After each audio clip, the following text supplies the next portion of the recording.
श्रीमद् भगवत गीता के 6वें अध्याय का हम लोग मनन कर रहे हैं। हमने बड़े विस्तार से देखा कि अर्जुन के प्रश्न का उत्तर देते हुए भगवान ने कहा कि मन को वश में करना संभव है और उसके लिए भगवान ने दो उपाय बताए। एक उपाय बताया वैराग्य और दूसरा उपाय बताया अभ्यास। अलग अलग महात्माओं ने इसके बारे में बहुत सारी बातें कही कि वैराग्य के कई प्रकार होते हैं, अभ्यास के कई तरीके होते हैं, किस किस प्रकार से युक्तियों से मन को वश में किया जा सकता है, क्योंकि ये आध्यात्म का एक बहुत महत्वपूर्ण विषय है कि मन को वश में करना। जब तक मन वश में नहीं होगा तो भगवान की प्राप्ति नहीं हो सकती। और मन को वश में करना कठिन है, इसलिए उसको कई युक्तियों के द्वारा महात्माओं ने बताया ऐसे ऐसे भी कर सकते हैं, ऐसे भी कर सकते हैं, और आप इस प्रकार से शनै शनै आप अपने मन को संसार से हटा करके आत्मा में परमात्मा में स्थित कर सकते हैं।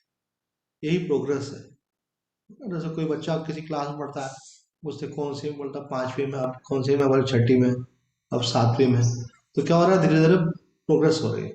तो आध्यात्म की प्रोग्रेस यही है, मन को संसार से हटा के परमात्मा में लगा, और कुछ नहीं है। हम पहली बार जब माता आनंदमयी जी के दर्शन करने गए वृंदावन में, तो वहां हमारा प्रश्न यही था कि भाई भगवान की प्राप्ति कैसे हो। तो सरल सा उत्तर था माता जी का कि संसार से तोड़ के परमात्मा में लगा। मन तो वही है, 10-20 तो है नहीं, एक ही है। इधर से हटाएंगे तो उधर लगेगा। इधर से हटाने का नाम है वैराग्य, है ना। जहां जहां से आपने हटाया वैराग्य। तो जितना अपन ने विस्तार कर रखा है चंचलता के कारण अनावश्यक प्रवृत्तियां, उन सबको समेटना है, वो परमात्मा में लगाना है। इसलिए हमारे पूज्य स्वामी कृष्णानंद जी महाराज हमारे लिए बहुत आदर्श है। उनकी शिक्षाएं बड़ी आदर्श है। उनकी हमने 10 शिक्षाएं प्रधानता से निकाली। उन 10 शिक्षाओं में से एक स्वामी जी की शिक्षा है सीमित व्यवहार। सीमित का मतलब कि कम व्यवहार, लिमिटेड। तो कितना लिमिटेड करना पड़ेगा, जितना आप कर सको। जितना आप उसको कम कम कम करते जाएंगे, उतना उधर आप अधिक अधिक अधिक बढ़ते जाएंगे। आप खुद ही सोचो ना, अगर आप घर से बाहर 10 घंटे के लिए गए, तो घर पे कितने रह जाएंगे आप? 14 घंटे। 14 और 10 24 होता है ना। अगर आप बाहर 6 घंटे के लिए गए, तो घर पे रहेंगे कितने घंटे रहेंगे? 18 घंटे। और 6 घंटे तो नींद के छोड़ ही दें, पर अगर उसको भी इंक्लूड करें तो फिर कितने रहेंगे? 18। 18 में से 12 घंटे आपने घर। तो आदमी अपने आसन पर कितना बैठता है, अपने घर में कितना बैठता है, अपने साथ कितना रहता है, भगवान का भजन कितना करता है, सत्संग कितना करता है। ये अंदर बाहर की बात नहीं है। बात यह है कि अपना मन परमात्मा में कितना है। हो सकता है कि आप बाहर मंदिर में जाके बैठते हो, बगीचे में बैठते हो, मैं किसी आश्रम में बैठता हूँ, तो अंदर बाहर का वो मैटर नहीं, होता एग्जाम्पल है। मुख्य बात है कि अपना मन आपने संसार के व्यवहारों से कितना हटाया है। फिर दूसरी बात यह है कि दूसरी जो भूल होती है अक्सर करके, कि जो संसार के व्यवहार है उसमें भी दो विभाग है। दो कहो कि तीन कहो, दो कहो तो एक अच्छा और एक बुरा, है ना। एक देवी संपदा, एक आसुरी संपदा। और तीन कहो तो सात्विक, राजसिक, तामसिक। तो तामसिक संबंधों को, राजसिक संबंधों को, तामसिक व्यवहारों को, कर्मों को आपको खत्म करना है। राजसिक को भी धीरे धीरे सीमित करना है। आपकी दोस्ती जिससे है वो व्यक्ति किस प्रकार का है? क्या वो साधक है? साधक उसको बोलते हैं जिसके जीवन का लक्ष्य भगवत प्राप्ति है। तो आपका अगर मित्र साधक है तो आप साधना की बात करेंगे। अगर आपका कोई मित्र संसारी है तो वो आपसे क्या बात करेगा? संसारी। तो व्यक्ति का देख करके ये निर्धारित हो जाता है कि इसके इसके जीवन की दिशा क्या है, ये कहाँ जाएगा। अगर आप अच्छी तरफ जाना चाह रहे हैं तो आपको अच्छे लोगों का संग करना चाहिए।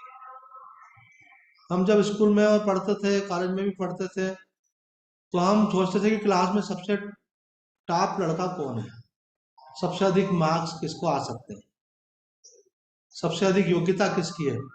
तो हम उससे मित्रता करते थे, क्योंकि हमको मालूम था कि अच्छे दोस्त होंगे तो अच्छी पढ़ाई में रुचि बनेगी, लगन बनेगी, वो हमको और उपाय भी बताएंगे कैसे आगे बढ़ना।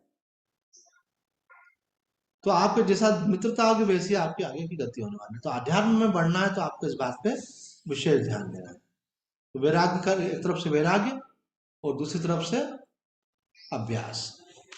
अब यहाँ पे भगवान आगे ये बात बतला रहे हैं,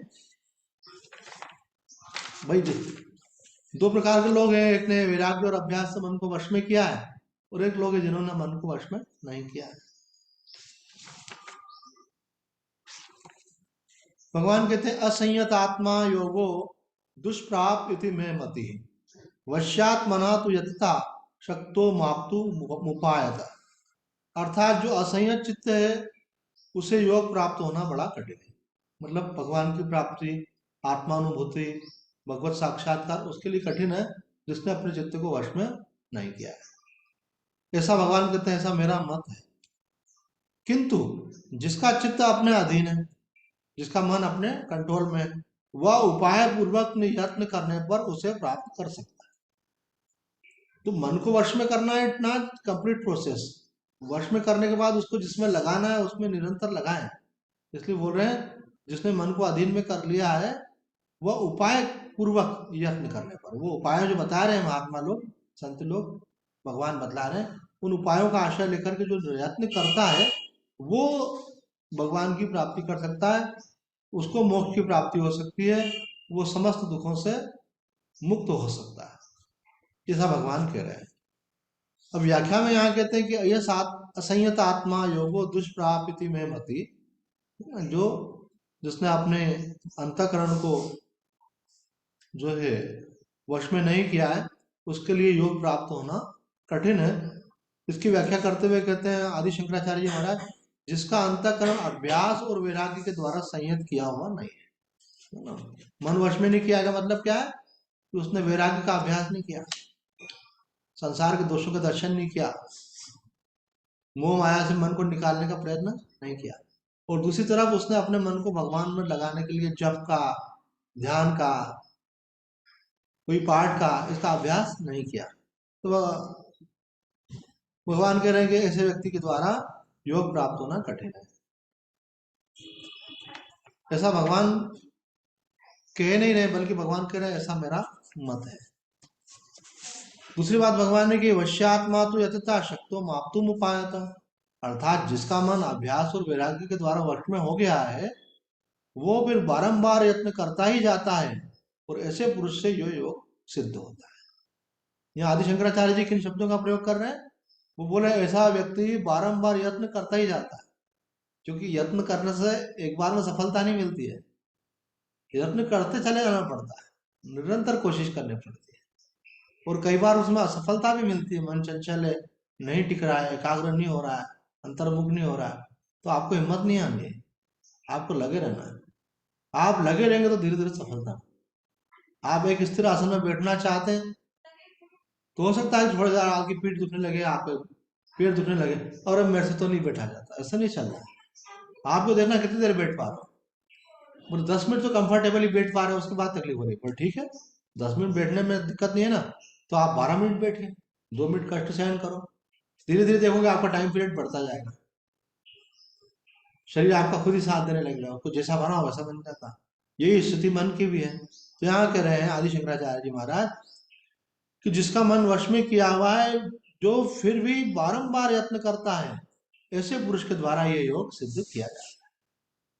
मधुसूदन सरस्वती जी कहते हैं असंयत आत्मा योगो दुष्प्रापिति में मति, अर्थात इसका एक दूसरा अर्थ ये भी लिया जा सकता है, दो प्रकार के लोग हैं। एक ये जिनको तत्व साक्षात्कार करना है, भगवान को पाना है, आत्मा का अनुभव करना है। दूसरे वो लोग हैं जिन्होंने आत्मा का अनुभव तो कर लिया, उनका अज्ञान तो दूर हो गया, लेकिन उनके मन की चंचलता अभी नहीं दूर हुई है, उनके अंतःकरण में जो वासना के संस्कार थे वो पूरे नष्ट नहीं हुए, लेकिन उनके विशेष ज्ञान के पास उनको ज्ञान हो गया। क्यों हो गया? क्योंकि उन्होंने अज्ञान की दूर करने के लिए सदगुरु का आश्रय लिया, वेदांत वाक्यों का श्रवण किया, ज्ञान का श्रवण किया, मनन किया, और उनको फिर अनुभूति हो गई।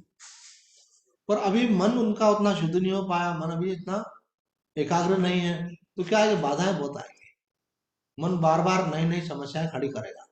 ठीक है, आपको ये मालूम है कि ये मन है, ये मैं नहीं हूं, और समस्या तो दिखेगा ना मन के अंदर जो आएगी, काम उठ गया, क्रोध उठ गया, लोभ उठ गया, मोह उठ गया, मत्सर उठ गया, तो उनको छीण करना भी बहुत जरूरी है। तो यहाँ कह रहे हैं कि भाई जो दूसरे प्रकार के लोग हैं, जिनको तत्व साक्षात्कार हो चुका है, ये श्लोक उनके लिए भी है। यहाँ ये मधुसूदन सरस्वती जी कहते हैं, तत्व साक्षात्कार होने पर भी आपकी कोई दूसरी तीसरी रुचि बनी हुई है। किसी की रुचि ऐसी हो सकती है कि मैं वेदांत वाक्यों की व्याख्या करूं, मैं उसके ऊपर ग्रंथ लिखूं।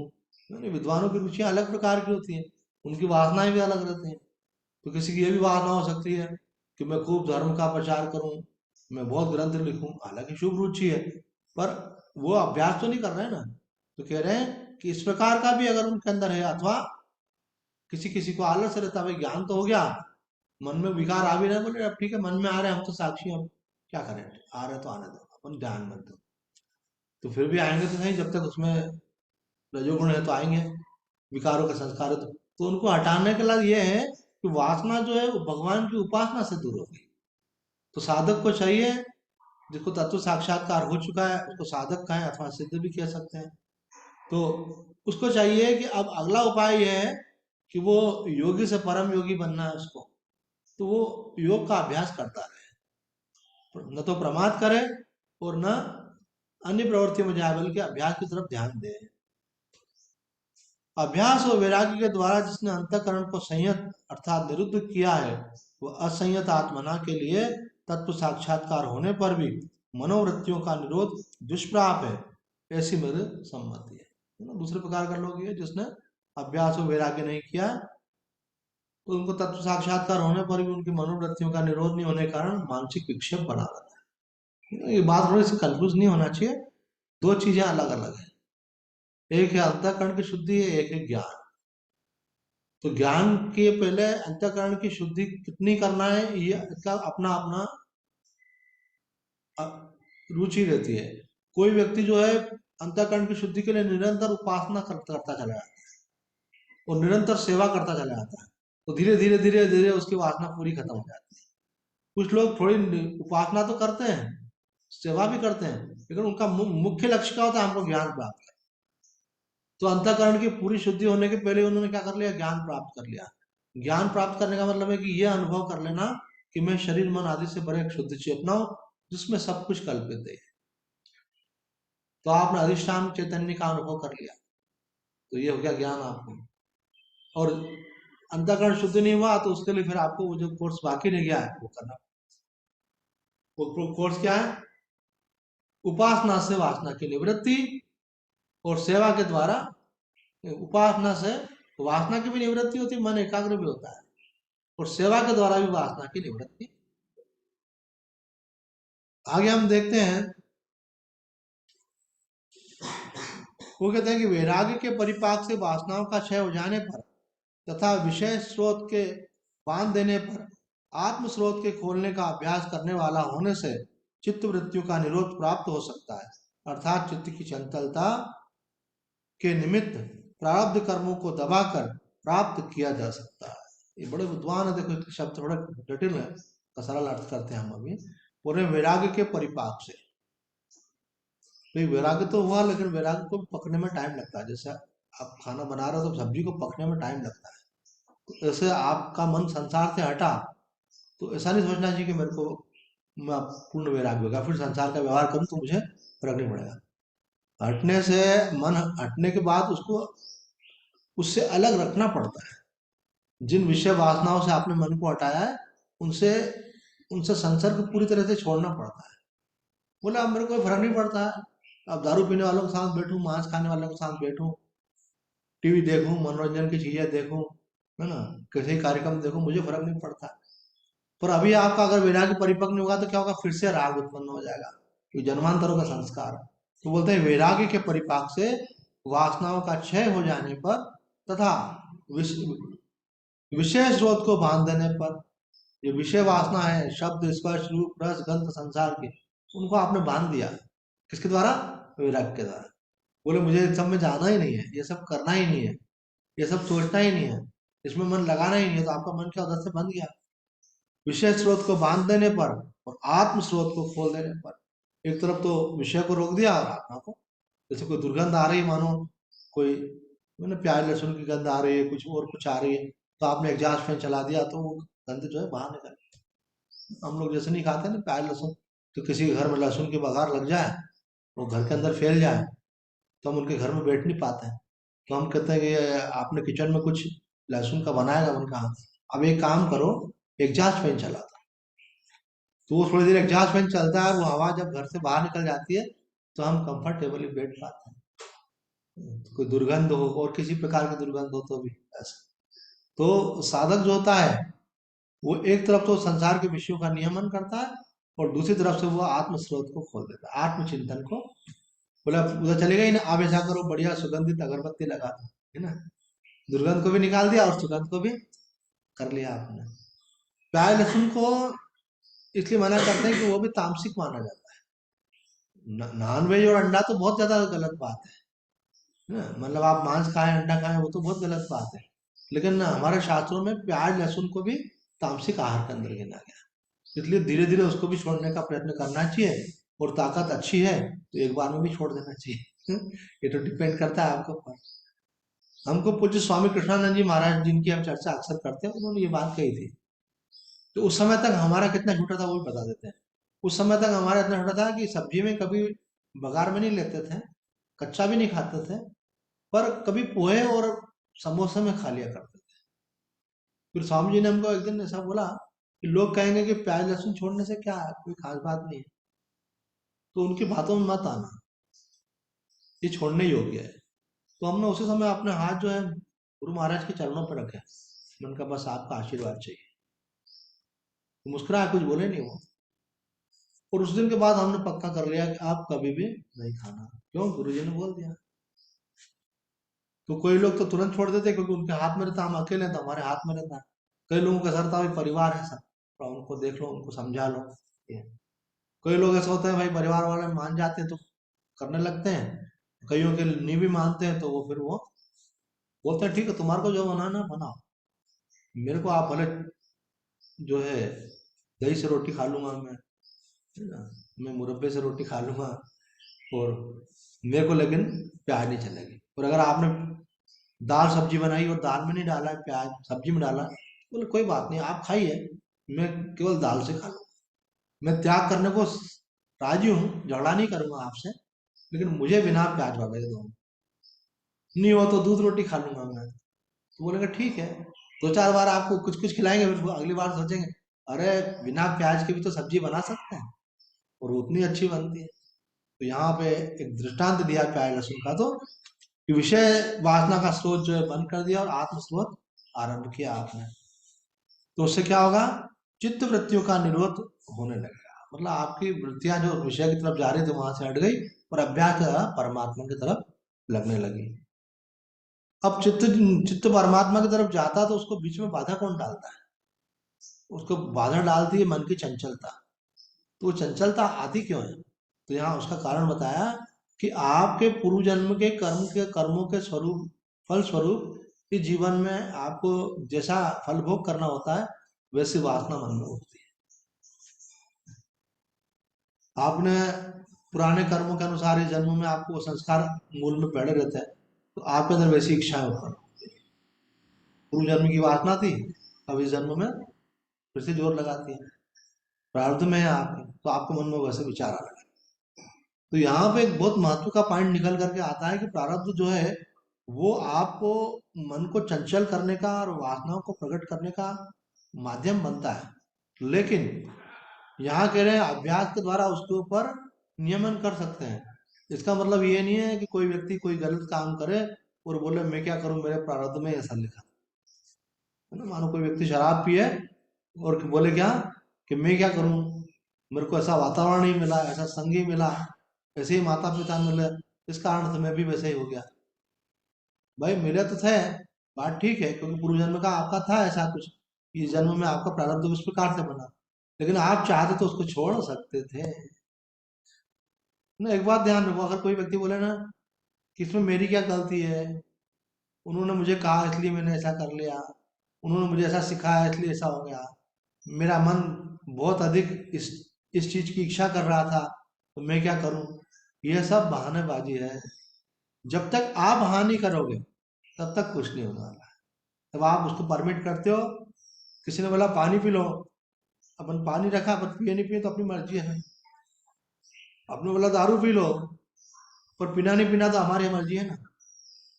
किसी ने जबरदस्ती आपको हाथ पकड़ करके हाथ रस्सी से बांध दी और मुंह में डाल भी दी, तो वो तो एक बार डालेगा, आप में थोड़ी गई अंदर, थोड़ी थूक भी थी, कोई बात नहीं, अगली बार आपने पियो, आपने हाथ में। ऐसे तो कोई भी गलत काम होता है तो ऐसे संतों ने कहा है कि उसका आरोप दूसरे पे नहीं करना चाहिए, खुद के ऊपर करो, है ना। अभी कल किसी के पास गए थे, तो वो उनके छोटा बच्चा है 3 साल का, तो बोले ये कुछ भी ऐसा क- खराब कर देता है चीज, उसको बोले किसने करी, तो बोले मम्मी ने करी ना। बोलेगा दादी ने करी भैया ने करी। कोई चीज तोड़ देगा कुछ भी, तुरंत सब देख रहे हैं, सबके सामने ही खराब किया उसने। तो बोला किसने करा ये फुग्गा किसने खराब फाड़ दिया, इसके अंदर लाइट जल रही थी वो किसने बंद कर दी, बोला भैया ने करी। ऐसे कभी बोल देगा मम्मी ने करी। तो अपनी गलती स्वीकार करना गलती से मुक्त होने का सबसे प्रथम उपाय है। जो व्यक्ति गलती स्वीकार नहीं कर रहा है, इसका मतलब वो गलती से मुक्त नहीं होना चाहता, वो व्यक्ति की यात्रा रुक जाती है। अपनी गलती को स्वीकार करना एक बड़प्पन है आपका, ये आपकी श्रेष्ठता है, ये आपकी उदारता है, ये आपकी महानता है। क्या? अपनी गलती को स्वीकार करना। कई लोग, जैसे किसी ने बोला तुमने ये क्यों किया, मैंने थोड़ी किया, वो तो ऐसा हो गया, ऐसा इसलिए हो गया उसलिए हो गया, मतलब उसका आर्गुमेंट हो। तो जितने आर्गुमेंट गलती को अस्वीकार करने में लगाए, उतने आर्गुमेंट आप गलती से मुक्त होने की दिशा में लगाओ, छूटने की दिशा में लगाओ, तो आपका काम जल्दी होगा। और अगर कोई गलती बता रहा है आपको, तो वो आपको भला कर रहा है। कबीर साहब जी ने कहा है ऐसा है कि जो निंदक नेरे राखिए आंगन कुटी छवा है। बोले अगर आपको कोई आपकी निंदा करता है, अरे आप ऐसा क्यों करते हो, आप बिना नहाए मंदिर चले जाते हो, महात्मा जी के पास चले जाते हो, तो आपको बुरा लग गया। आप कौन होते हैं हमको बोलना, बुरा मत मानो। बोले वो आपकी शुद्धि कर रहा है, जैसे साबुन से कपड़े धोते हैं ना, तो आपके मन में एक दोष है, तो वो क्या कर रहा है, उसको सफाई करने में हेल्प कर रहा है। तो बोले कि उनको तो क्या करना चाहिए, अपने पास में रखना चाहिए, उनको घर में अपने यहाँ एक अलग से कमरा बना करके दो कि भाई रहो मजे से, और हमको बताते रहा करो क्या गलती कर। वे तो कह रहे साधारण मनुष्य की बात कही। कुछ लोग जो है अपने जो बड़े होते हैं घर के, वो गलती बताए तो भी बुरा मानो, बुरा मानोगे तो फिर उनको अगली बार गलती बताने में भी संकोच होगा, आप बोलेंगे मानेगा भी नहीं, वो बुरा लगेगा इसको, बोलने से क्या फायदा। तो कोई गलती बताए तो ये हमारे हमारा हितैषी है, वो हमको गलती से छुड़वाना चाहता है। तो कभी भी कोई गलती बताया तो ये नहीं बोलना चाहिए नहीं नहीं ऐसा थोड़ी है, नहीं नहीं ऐसा थोड़ी है, ऐसा नहीं करना चाहिए। कहना चाहिए ठीक है हम विचार करते हैं, और अगर समझ में आ गया, बोले हमने आपने सही बोला, आगे से ध्यान करेंगे। गलती अपन ने की है तो उसको सुधारना चाहिए। आप लोग को पकड़ में नहीं आ रही तो कहना चाहिए हम सोचते हैं ऐसे। और अगर आपने बोल दिया कि हम तो सही हैं, इस कारण से हुआ उस कारण से हुआ, तो उसको क्या बोलते हैं, बहानेबाजी बोले बहाने बना दिया आपने कुछ भी, इस कारण से। क्यों आपने होमवर्क किया कि नहीं अपना, मैडम मैडम ने बोला, मैडम मैं तो कर रही थी, मेरा भाई बहुत परेशान कर रहा था, मैं कर ही नहीं पाई। बड़ा हमको इससे मतलब नहीं है भाई ने क्या करा ना बहन ने क्या करा, तुम्हारा भाई मस्ती कर रहा था, तुमको दूसरे कमरे में जाना था, तो दूसरे कमरे में सुविधा ही नहीं थी पढ़ने की, तो फिर मैं क्या करूँ। तो बोले गार्डन में जाके पढ़ो, मंदिर में जाके पढ़ो, गुरु जी का आश्रम में जाके पढ़ो, कहीं भी पढ़ो, है ना। जिसको लगन होती तो कहीं अपने अपने मित्र के यहाँ चले जाते, वहां पढ़ लेते हैं। और मंदिर तो सभी के लिए होते हैं, आश्रम भी सबके लिए होता है, विद्यार्थी को तो सब सहयोग करते हैं। तो दृष्टांत कहने का मतलब कि आप ये मत बोलो कि क्यों नहीं हुआ, आप ये बोलो कि नहीं हुआ, सॉरी। ये आर्गुमेंट देना कि इसी कारण नहीं हुआ कारण नहीं हुआ, ये आपकी ही कहीं ना कहीं कमजोरी को दर्शाता है। आगे बोलते हैं जीवन मुक्त परम योगी होता है, तथा चित्त वृत्तियों का निरोध होने पर और तत्व ज्ञान से संपन्न होने पर भी वह परम, तत्व ज्ञान से संपन्न होने और चित्त वृत्तियों का निरोध करने पर वही परम योगी हो। अगर ज्ञान हो गया तो योगी, और ज्ञान के साथ अंतःकरण का भी वश में आ गया तो परम योगी हो जाता है। उड़िया बाबा जी कहते हैं कि पिछले श्लोक में अभ्यास और वैराग्य की चर्चा तो भगवान ने की है मनोनिग्रह के साधन के रूप में, लेकिन जब तक इंद्रियों का संयम बाह्य साधन है ये नहीं होगा, तब तक आंतरिक साधन भी नहीं होगा। दोनों की जरूरत है। एक तरफ से तो मन को वश में करने की जरूरत है, दूसरी तरफ से इंद्रियों को भी वश में करने की जरूरत है। तो बाबा क्या बोल रहे हैं यहाँ, बाह्य साधन के बिना आंतरिक साधन में सफलता नहीं मिलेगी। आपने मन को तो रोक लिया, अब आप मन से इच्छा नहीं करते हो, खुद होकर के नहीं मांगते हो, लेकिन वस्तु सामने आ गई तो बोले आ गया, भगवान की इच्छा होगी ले लो। अरे भाई आपने अपने मन को रोका था ना कि ये स्वास्थ्य के लिए अनुकूल नहीं है, अपने नहीं लेंगे। बोला हाँ। आपने मांगना भी बंद कर दिया, बोला हाँ। आपने उसकी व्यवस्था बनाने के लिए सब विचार छोड़ दिए ना, बोला हाँ ठीक है। अब हमने तो अपने आप को रोक लिया। अब अपने आप से आ गया तो, अपने आप से आ गया तो आपके इंद्रिय ने बोला कि मैं तो मांगने नहीं गया था, आ गया तो ले लो। ये भी बहानेबाजी। अगर आ गया तो ले रहे हो तो ले भी सकते हो और नहीं भी ले सकते। जो चीज आपके लिए अनुकूल नहीं है तो उसको मत लो। अपने आप से। कई लोग बोलते हैं मैं क्या करूं, सिचुएशन की डिमांड ऐसी थी इस कारण से ऐसा हो गया। सब लोग दारू पी रहे थे तो मैं भी उनके साथ बैठा था, अब कैसे नहीं पीऊं। सब लोग वो खा रहे थे तो मैं उनके साथ बैठा था, मैं कैसे नहीं खाऊं। तो आपके लिए अनुकूल नहीं है ना, तामस आ रहा है ना। अथवा कोई स्वास्थ्य के, चलो तामस ये सब भी छोड़ दो, अगर किसी के स्वास्थ्य के अनुकूल नहीं है, घर में बना है, सुगंध आ रही है, सब खा रहा है, आपका मन का मैं भी खा। तो भी कल सत्संग हुआ था, वो बंदी ने सबको कुछ कुछ नमकीन मिठाई सब सर्व किया। तो एक भाई बैठे थे, तो वो ले नहीं रहे थे। मैंने बोला आप नहीं ले रहे हो, बोले नहीं। वो बाद में पैक छोटा सा करके उनको दे दिया लेकर के। तो हमने उस समय बोला कि सब लोग खा रहे हैं और बड़ी स्वादिष्ट चीज हो और सुगंध भी आ रही है, और अगर आप नहीं खाओ तो ये भी क्या है, ये भी मनोसंयम है। क्योंकि मन उस समय चलता है जब दूसरे लोग ले रहे होते हैं। तो यहाँ कह रहे हैं कि आपको मन पर विजय प्राप्त करना तो जरूरी है, लेकिन इसके साथ साथ इंद्रियों पर भी विजय प्राप्त करना चाहिए।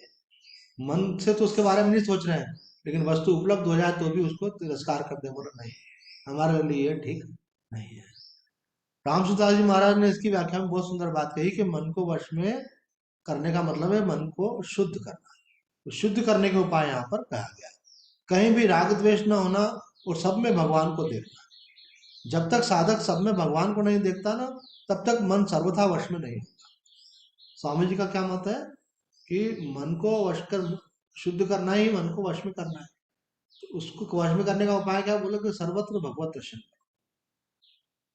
बोले राम भगवान, त्रिवेणी भगवान। जब सब भगवान हो गए तो फिर ये नहीं रहेगा कि ये हमारे दोस्त है, ये हमारा दुश्मन है, सब भगवान। बोले सर्वत्र भगवान दर्शन करोगे तो आपका राग द्वेष नहीं रहेगा, तो आपका मन स्वतः ही वश में हो जाएगा। और जब तक सर्वत्र भगवत दर्शन नहीं होगा, तो स्वामी जी कह रहे हैं कि मन पूरा वश में होने वाला भी नहीं है। क्योंकि वहां विभाग बना ही रहेगा अच्छे और बुरे का, मेरे और तेरे का, श्रेष्ठ और निकृष्ट का।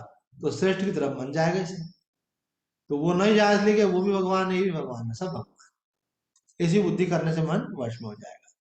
प्राय साधकों की एक प्रवृत्ति है, होती है, स्वामी जी कह रहे हैं कि साधना में उनकी श्रद्धा तो रहती है, पर मतलब कि ये कि हाँ मैं मानता हूँ कि भगवान है और भगवान को पाना चाहिए, उनकी उपासना करना चाहिए। बोला अच्छी बात, आप मानते? बोले हाँ मानते। तो करते हो क्या?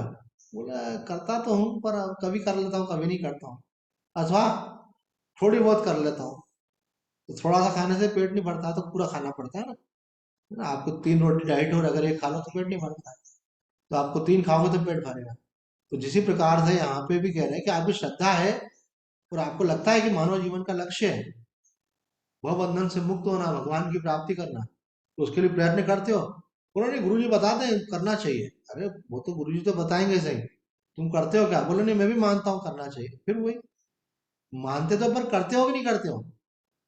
बोला अब आप इतना जोर दे के पूछे तो बता देते हैं, करते तो हैं पर थोड़ा करते हैं, जितना गुरु जी ने बताया उतना नहीं करते, और कभी कभी नहीं भी करते हैं। अरे बोले हो गई नहीं गड़बड़ ऐसे।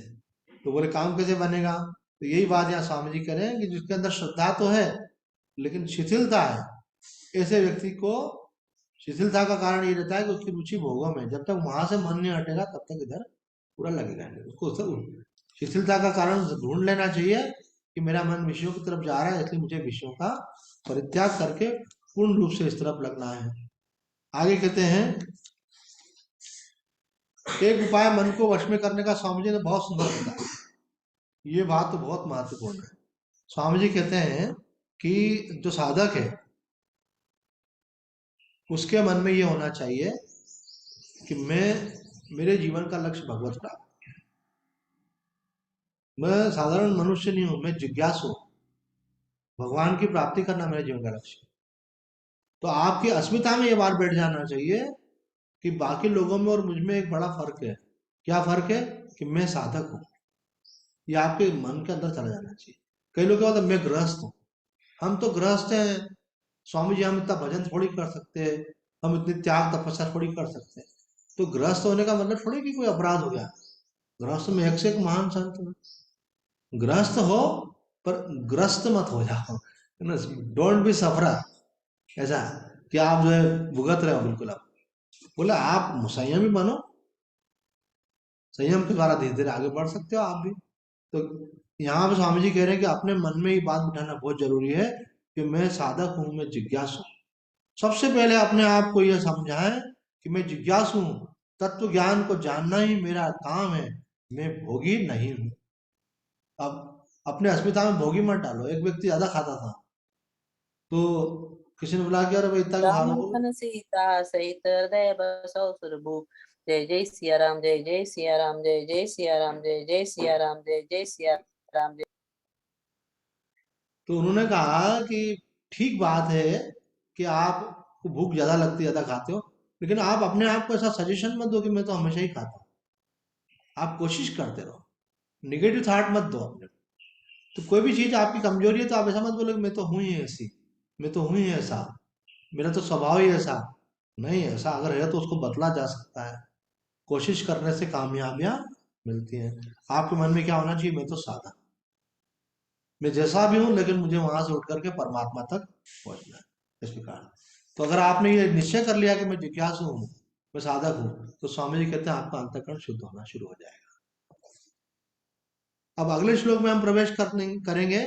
उसकी भूमिका में ये बात कही गई है कि पिछले श्लोक में निश्चय किया गया था कि समाधि लगाना आवश्यक है, अर्थात मन को सब तरफ से समेट करके आत्मा में स्थित करना आवश्यक है। और और इसमें कुछ लोगों का प्रयत्न शिथिल होता है, वो कोशिश नहीं करते हैं, अथवा कोशिश करते भी तो बहुत थोड़ी सी करते हैं। अब एक पिता है, घर चलाने के लिए कितना धन चाहिए? घर को चलाने के लिए 30,000 चाहिए, और कोशिश करे 10,000 की, और बाकी समय आराम से घूमे फिरे। तो बोले कर तो दिया, कहाँ? बोले तो ऐसा नहीं कर, उतना करना पड़ेगा जिससे घर पूरा चल सके। ऐसे उतना करना पड़ेगा जिससे आपका मन वश में होकर स्वरूप में स्थित हो। तो यहाँ पे उड़िया बाबा जी कह रहे हैं कि कुछ लोग कोशिश तो करते हैं पर उनकी कोशिश शिथिल रहती है, तो उसी कारण से उनको समाधि की प्राप्ति नहीं होती, मन उनका वश में नहीं होता। तो ऐसे लोगों की क्या गति होती है, इसको लेकर के अर्जुन ने प्रश्न पूछा।